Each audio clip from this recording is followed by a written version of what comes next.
Welcome back to another video. Have you ever fallen victim to the friend zone? Do you find yourself there a lot?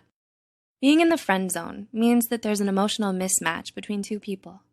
One of them sees the other as a friend, but the other wants to be more. Here are 8 reasons why you're always in the friend zone. Number 1, they're oblivious to your feelings. Do you like this person but feel shy about your feelings? Do you find yourself constantly avoiding anything that might come off as more than friendly? For example, you'd never compliment or flirt with them. You're so careful around them that they might not even notice that you're attracted to them. 2, you waited too long to make a move.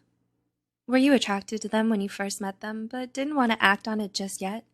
You played it safe to see if you were compatible, but now you realize you've waited too long. They no longer see you as anything but a friend. When you don't make your intentions clear from the start, you run the risk of missing your chance for a romantic relationship. In other words, you gotta shoot your shot. 3, you don't seem like you're making an effort.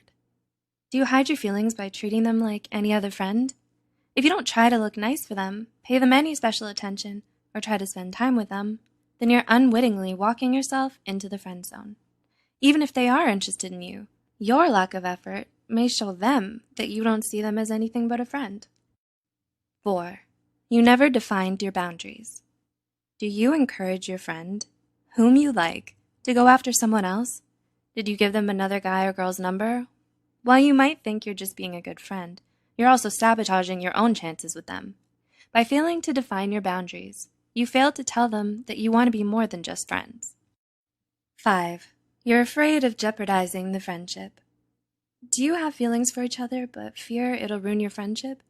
Both of you may feel that it's too risky to go for a romantic relationship, since it might not work out.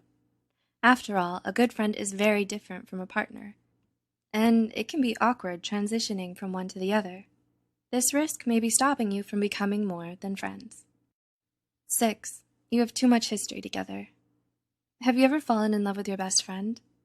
Falling in love with your best friend can be complicated and messy. It's hard enough liking someone who only sees you as a friend, but it's even harder when you have years' worth of shared history together. They might feel like you're too close to ever be romantically involved, or that you're more like a sibling than a love interest to them. Number 7, you're too scared to tell them. Are you too scared to confess how you really feel? If they have no idea that you want to take things from platonic to romantic, then it's up to you to make the first move. It can be hard to gather the courage to ask them out. You may feel afraid of being rejected or worried they don't feel the same way. But until you take that chance, you're never going to find out. 8, the attraction might not be immediate. Were they attracted to you the moment you met? Maybe you didn't make a strong first impression, or you're not their type. But over time, you could win them over with your charm and kindness. People can fall in love without realizing it themselves. Just because they don't return your feelings right away doesn't mean you're doomed to be in the friend zone forever. Have you ever found yourself stuck in the friend zone? Let us know in the comments below. If you found this video helpful, be sure to like, subscribe, and share this video with those who might benefit from it. The references and studies used in this video are added in the description below. Thanks for watching, and we'll see you in our next video.